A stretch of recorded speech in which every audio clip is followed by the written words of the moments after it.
professional tips on how to detail your car in the sun. Hi, I'm Ivan. I'm Nick. And this is the DIY Detail Podcast.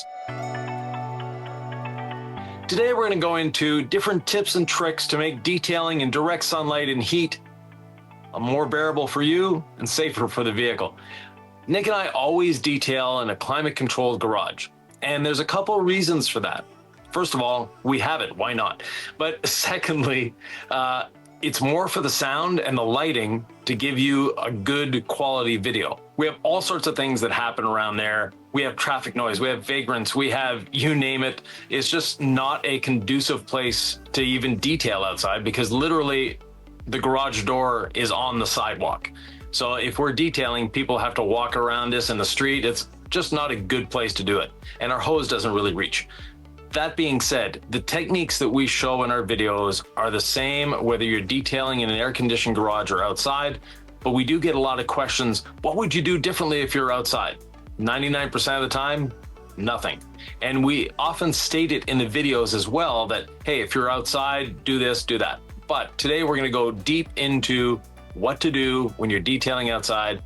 And what sparked this is, I don't know what it's like where you are today, Nick, but we're in the high 90s with 70 to 80% humidity where I am right now, and beautiful sunshine. Look, it is hot outside, Ivan. Dog days of summer, I'm not sure if that's the right saying. But when you get out there in the wild, you know, you're like, I'm going to do section by section. That's what Ivan says. And then you do the roof. And then the water splatters on both sides. And then you don't get a chance to wipe it off. And you've done this side, but you haven't done the other side. So do you dry this? And then do you wash that? And then do you do your drying? Then you got to decontaminate, and there's a lot going on, Ivan. Right. Let's just concentrate on the basic wash to start.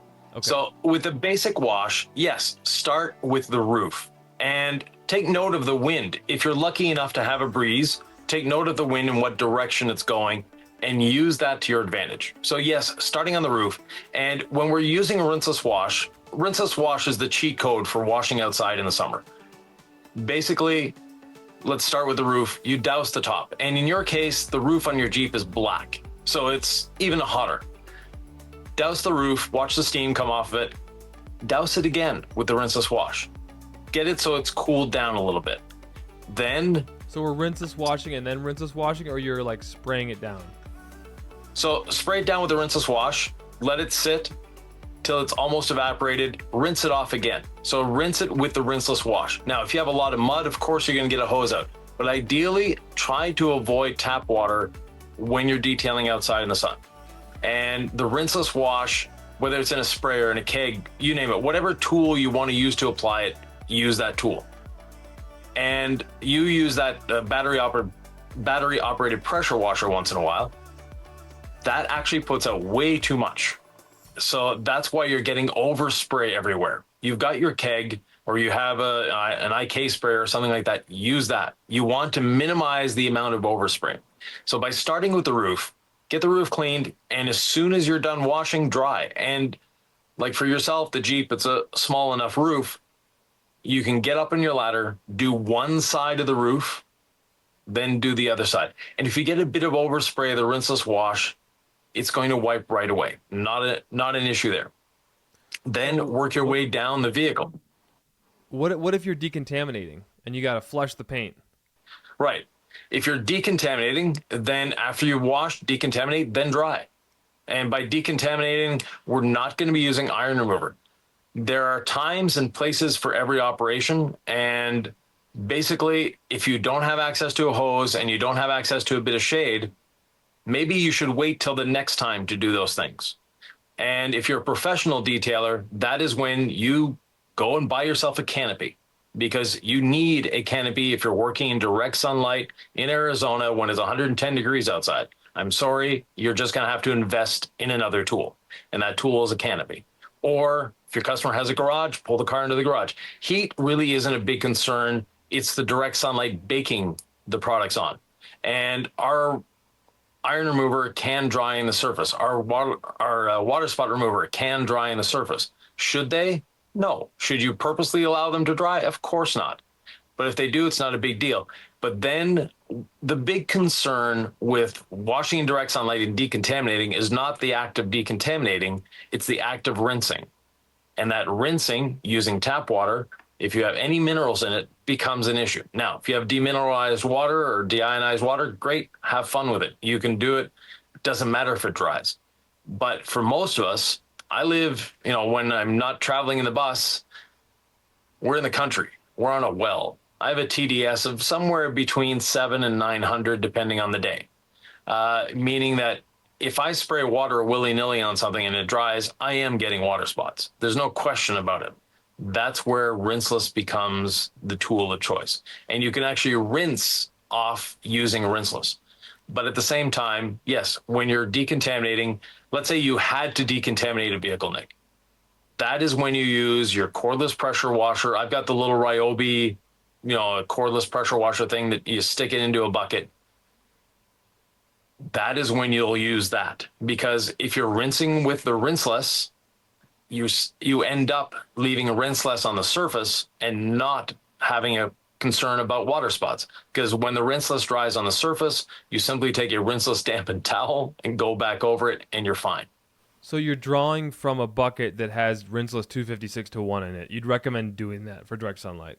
Right, if you have to rinse off. But ideally, you're doing a rinseless wash, that's it.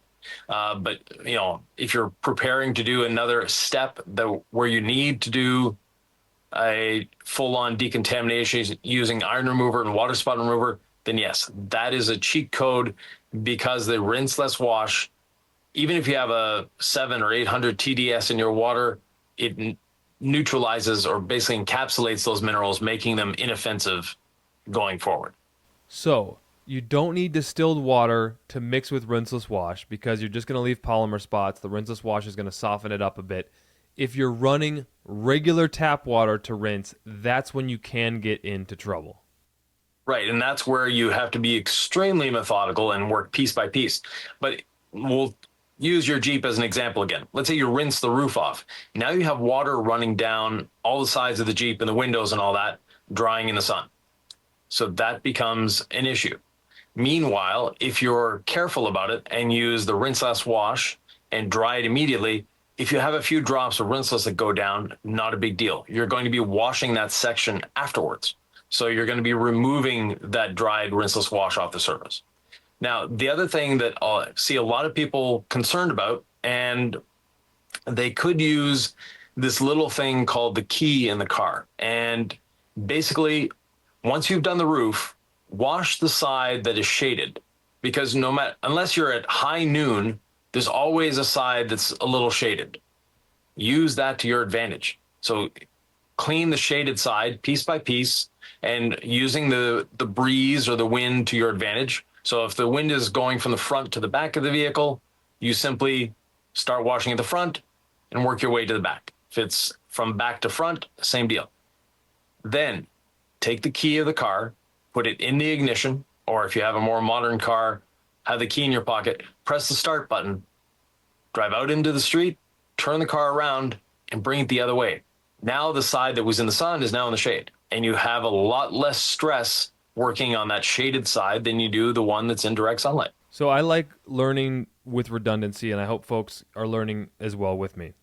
Let's go through the step-by-step process of a basic wash, and then I want to go through a step-by-step process in direct sunlight of kind of like a nasty vehicle, like the stuff that maybe a mobile detailer will run into when someone's finally calling them after years of neglect and saying, hey, I need a detail, because that's what happens in the real world. Let's just start with the basic wash on a well-maintained car, step-by-step in direct sunlight. Right. So the subscriber of this channel, they have a well-maintained car. Right. We know this because... Wait, subscribe. Maybe they ought to subscribe, Ivan. Why would they subscribe to our channel? Give them the pitch. Well, there's no pitch. We're here for education. We're here for fun. And at the same time, you might learn something. So if you're subscribed, we put out a minimum of 4 videos a week, and we have shorts, and we have all sorts of fun stuff. But at the same time, our main goal is education. So take what you're learning from us, even if you're using another brand of product, the techniques work. That being said, we have a basic car wash on a well-maintained vehicle. Start with the roof. Once the roof is done, and let's say it's a sedan or an SUV, because I think they're a little more popular these days. So you've done the roof of the SUV, then The side that's shaded, if it's cool enough, you can do the whole side in one shot. If not, then do the hood, do the windshield, get that out of the way. Then maybe the front bumper, fender, door, rear quarter panel, rear hatch, and then flip the car around. And not, top to bottom, but front to back. So drive it out in the street, flip it around, bring it back into the driveway, reverse it in instead of drive it in. And that way the side that was in the sun is now in the shade.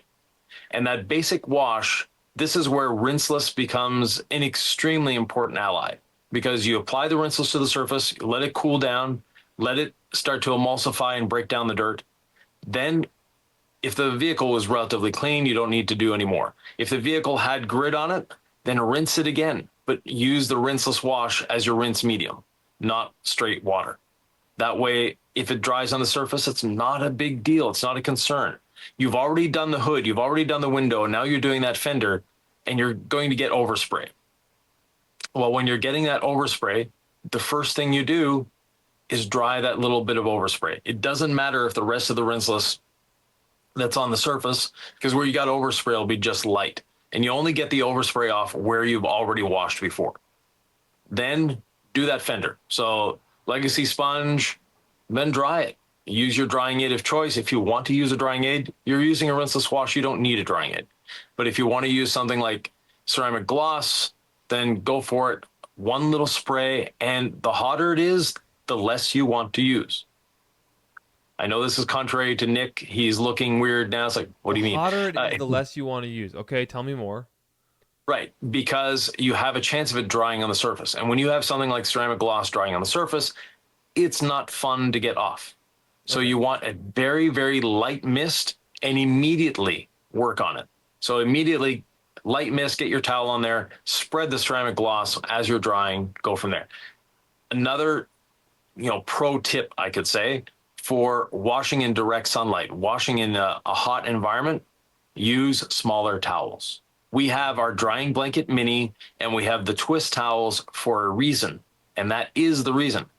Because now that's a small towel you can put on your shoulder, wash the fender, put the sponge in the bucket, and immediately dry that fender or that door or whatever.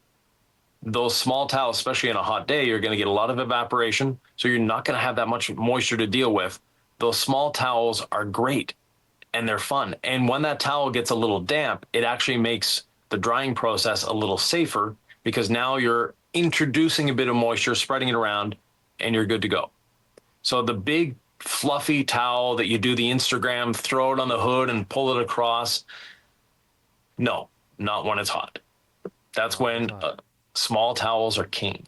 Would you do the wheel? We always say do the wheels first in detailing. Would you do the wheels first, or does it not matter?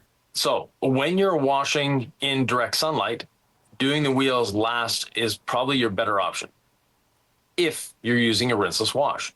If you're using soap and water and the foam cannon and all that fun stuff, then it gets too messy.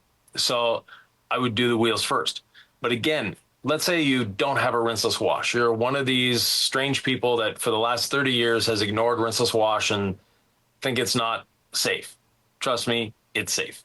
But you want to use your foam cannon. So same thing. In our case, the Incredible Suds can dry on the surface without causing an issue, without causing streaking, without causing problems. So again, you'll start with the roof.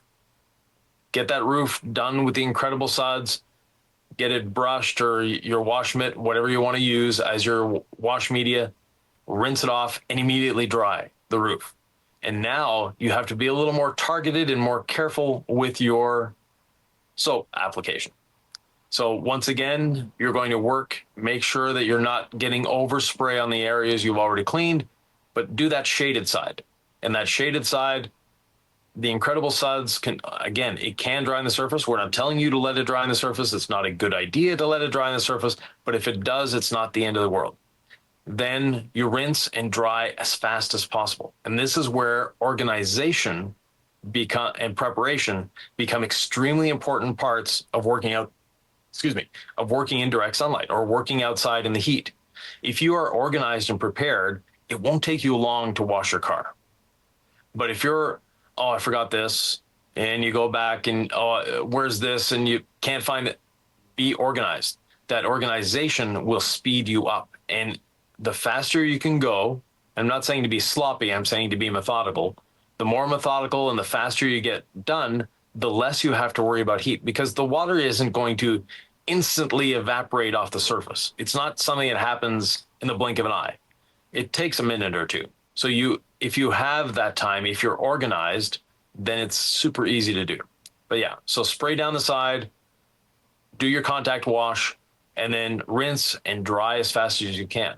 And please, please do not use a leaf blower.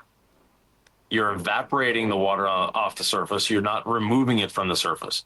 Use a drying towel. Now, after, to get those pesky little drips, of course, the leaf blower is great. But as your initial drying method, use a towel. Use a towel. And then if you're doing the roof, maybe would you like rinse it from the front to back and then work on washing the back because that just got wet kind of thing, and trying to keep it within the confines, like stay within a vertical kind of plane, like go front to back. Or if you rinse it toward the hood, then go ahead and wash the hood. Yeah. You like front to for back? me, I like back to front, especially, let's say we're talking an SUV. So back to front, that way the water is going down the windshield, down the hood. I can clean those next. And now all the upper surfaces are done, because that back hatch becomes an area where you have all sorts of nooks and crannies. It's the worst and the most intricate part to wash, because you've got the lights, you've got the license plate, you've got the bumper, you've got all sorts of things back there. Generally, you have a little overhanging spoiler, things like that. Leave that one till last. But when doing the roof, start with the back, work your way forward, do the windshield, do the hood, and then do the sides. Because when you do the hood, it seems like it gets on both fenders. And then it's like, what side do you go to? One little trick that a lot of people don't know is water spots. Let's say you spray hose water on the car and you let it sit there for 5 minutes till it air dries in the sun. You wash it, it's going to go away. Water spots don't happen in 15 minutes. Water spots happen over hours, days, weeks, but not in 15 minutes. So you just have to be methodical and work quickly and work in an organized fashion. So, and this happened to me recently, is like I had hose water because I hooked my cordless pressure washer up to the customer's hose, and I was doing like a full decon, so like a wash, and then I used rinseless wash, right? And then I was getting overspray everywhere with the hose, right? This really hard water. And then I just like used my rinseless keg to try to keep everything from getting water spots. And I still feel like I saw water spotting on the glass. And I feel like I just kind of let it get away from me. And there was a lot of direct sunlight. And so the car's parked outside all the time. The water spots might have been there before. But having gone through this recently, where I'm using water spot remover and I'm using my iron remover and the decon towel, I'm doing like the 4-step decon process. It just felt like a lot going on. And I just sort of like, why am I going to dry one side if I have to like use water spot remover later, or if I have to use iron remover later? So I just kind of let the whole thing get wet and stay wet. And I was like trying to go around with my rinseless keg, and it kind of got away from me, Ivan.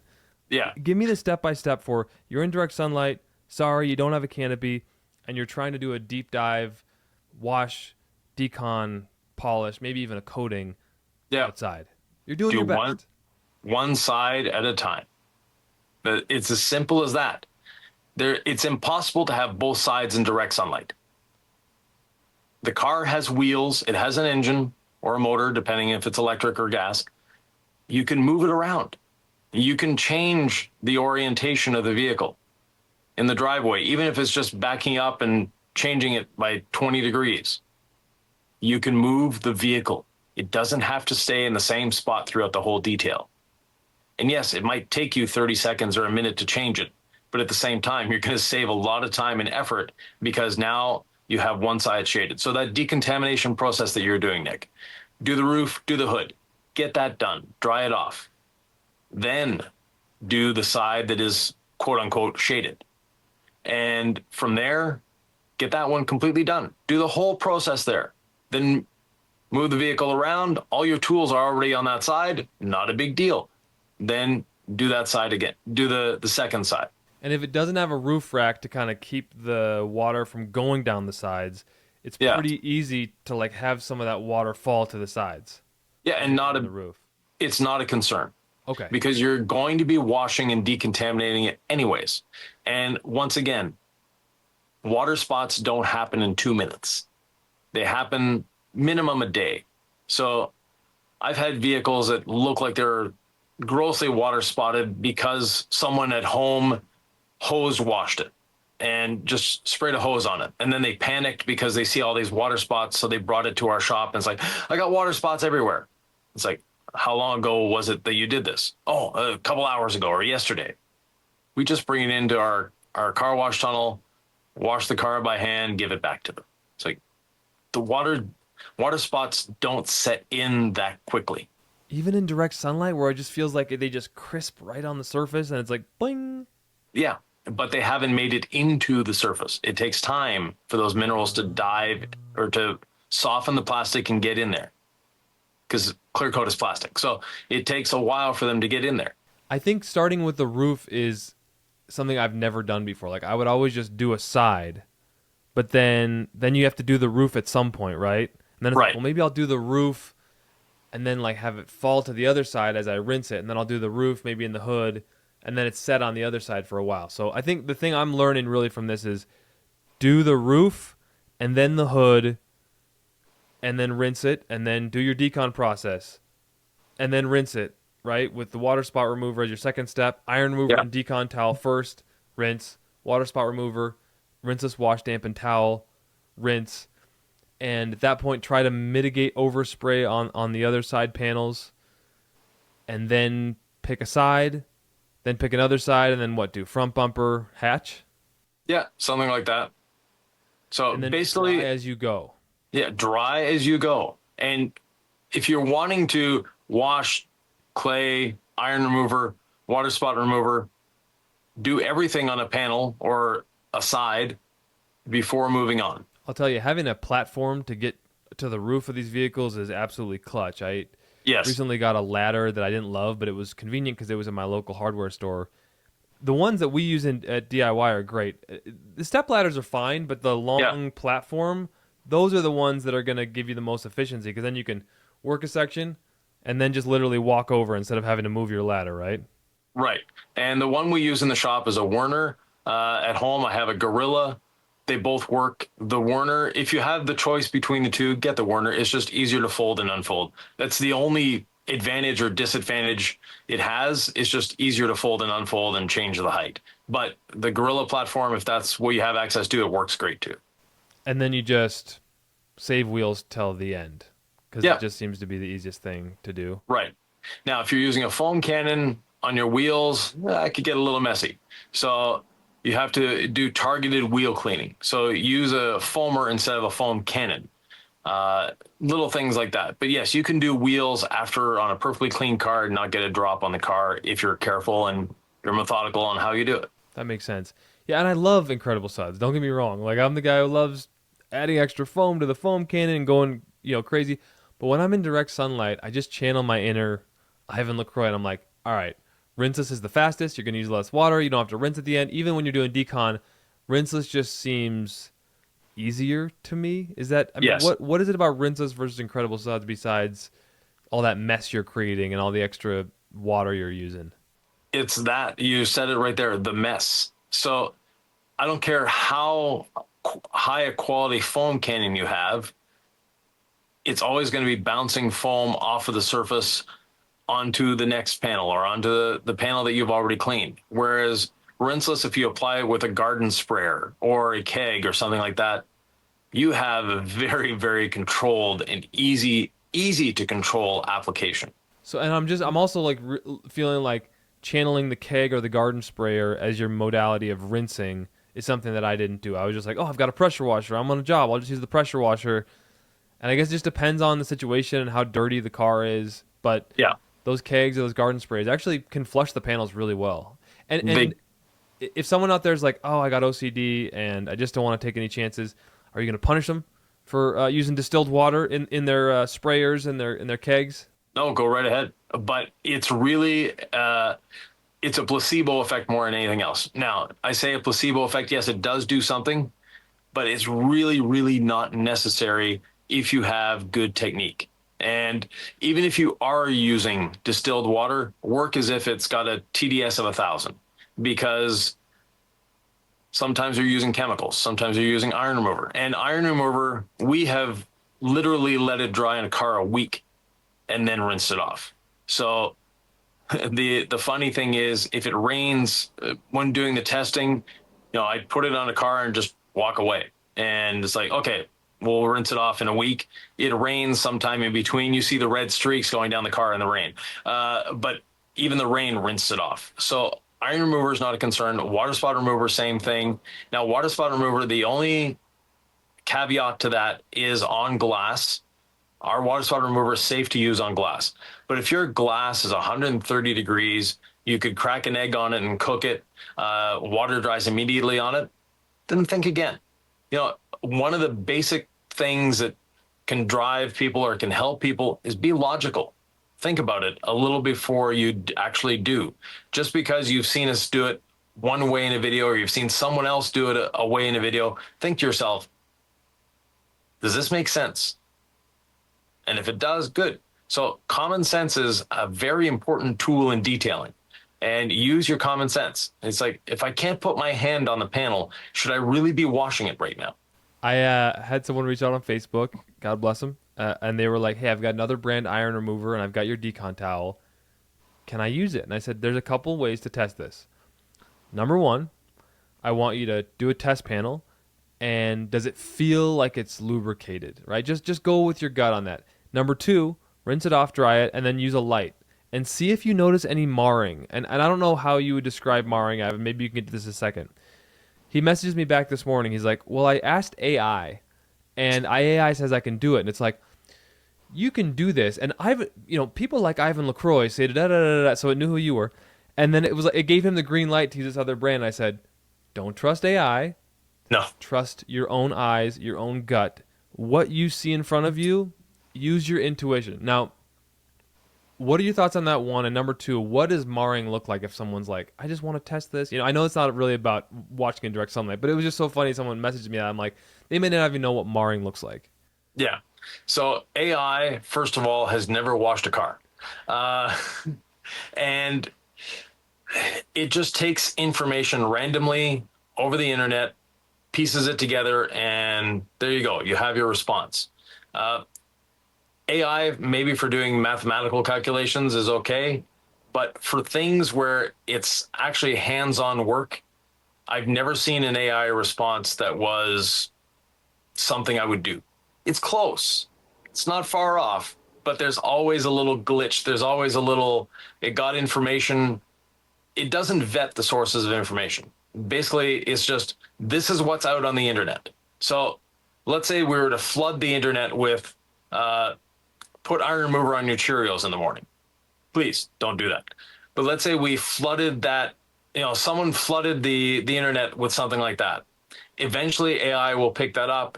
And when someone goes, what are the uses of an iron remover? And it will say, put it on your Cheerios in the morning, because it's like, oh, there's 50 things on the internet saying that you can do this, so it must be okay. It's not okay. The marring, what does it look like? There's a lot of different things, but on a black car, that's when you can see it the most. And your car has orange peel, or I hope it has orange peel. Orange peel is actually a good thing. A lot of detailers want to get rid of orange peel. If it's a show car, great. If it's a daily driver, no. But orange peel is peaks and valleys. And marring is, the valleys will still be shiny, but the peaks will be not so shiny anymore. They might look like you've sanded them, or they might look slightly abraded, or just dull. Dullish gray, kind of. Yeah. Right. So that is what marring is. And how do you prevent marring? Proper lubrication and proper technique. And that technique is folding your towel. Now, we have our quad fold towel for a reason, because we saw a lot of people using a towel flat on the surface. Not a good idea. You want to have that cushion. You want to have that lack of pressure points that a thick product can help you with. You want to have proper lubrication. And that lubrication, we always double up on lubrication. So one form of lubrication is your wash product, whether it be Rinseless or Incredible Suds. That's your first form of lubrication. Then we either add iron remover or something like ceramic gloss or quick beads as additional lubrication, because that additional lubrication, and we're wanting to do more than one thing when we're decontaminating. So either we're adding protection in the quick beads or the ceramic gloss, or we're decontaminating the iron remover. But one other thing that I'd like to bring up is people have asked us, we have our brush on the pole and all that. And it's like, oh, it'd be great if you had a cover for it that is the decontamination towel.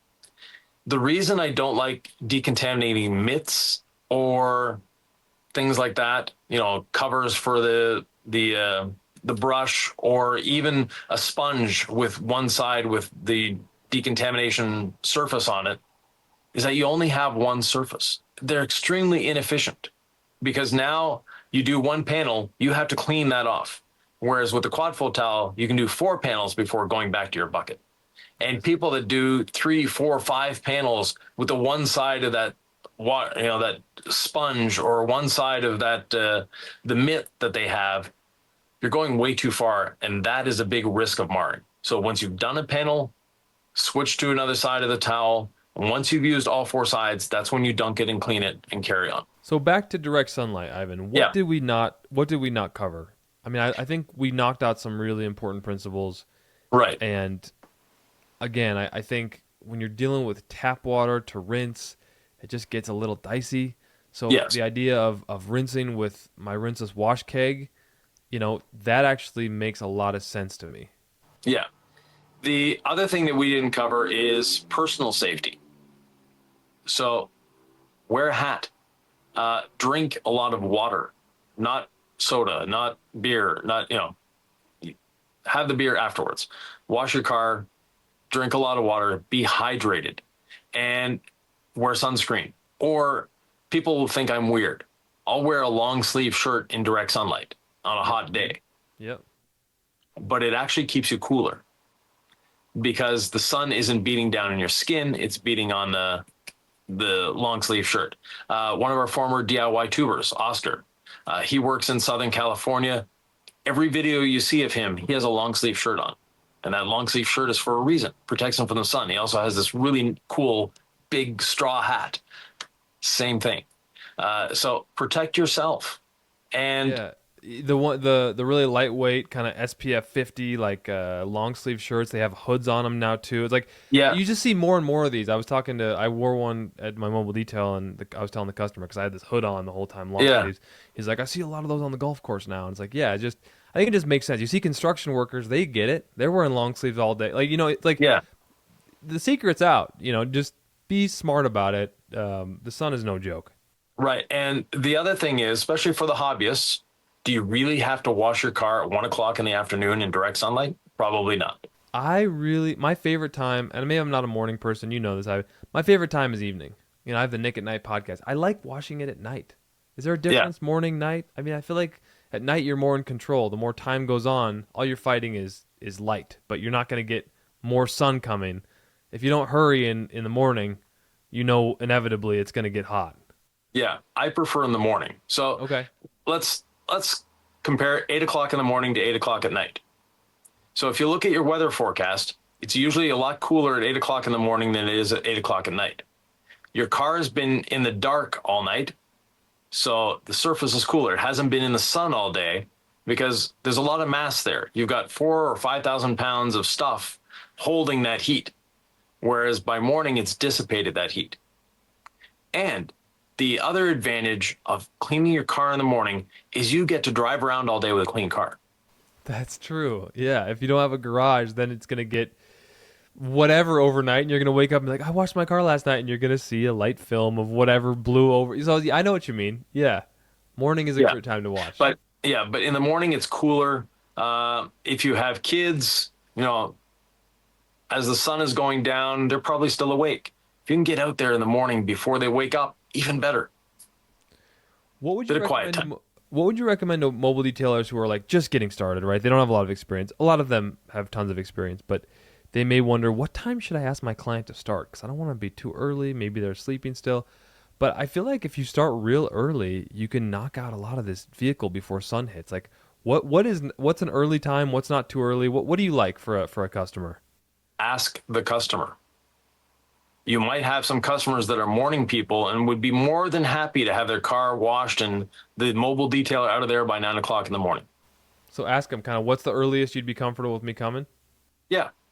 Okay. And it also avoids traffic. It avoids a lot of, it avoids the people cutting the lawn, et cetera, et cetera. And you just have to stay quiet to respect the other neighbors, maybe not vacuum at that point, but anything else goes. The other aspect of that, if you have a generator, if you have a loud pressure washer, you might want to reconsider that. But if you can quietly wash the car without making the neighbors turn the lights on, great. And if your customer is happy with that, great as well. The other thing is, and we can learn from other cultures here. And I know we have people watching us internationally. So there are places, I've been to Morocco a lot, and it's quite hot there during the day. So what they do is they work from 7 a.m. to 11 a.m. Then they go home. Then they come back and they work again from 5 p.m. to 9 p.m. They get their 8 hours in, but they break the middle of the day away because it's simply too hot. Really? Yeah. Huh. So if you're doing 2 details a day, do one early in the morning, do one later in the afternoon, closer to evening, and during the rest of the day, have a nap. Do whatever, do what you normally do in the evening. Now, if you have kids, it's a little more difficult. But if you don't have kids, it's a great way of doing it. Ivan, we're nearly at 40 minutes here. We've talked about washing in direct sunlight. I think we've covered some great topics. Is there another message for the people who are, we want to say thank you for spending your time with us? Yeah. What do we leave out, Ivan? We didn't leave much out. It's basically be safe for yourself. Consider that, do I have to do this when it's, 100 degrees out? You might be able to wait or do it the next morning, or look at the forecast and say, oh, it's 100 degrees today, but in 2 days from now, it's only going to be 70 degrees. So there are a lot of things you can do to say, yes, we all want to drive a clean car, but is it necessary right now? It's good advice because sometimes I just like to oh, do I feel like washing the car today? Maybe I'll wash the car right now, right? I'm like, I got extra time. And so planning it out. Don't be afraid to be a little organized, a little structured. Plan it out. It will make your life so much easier.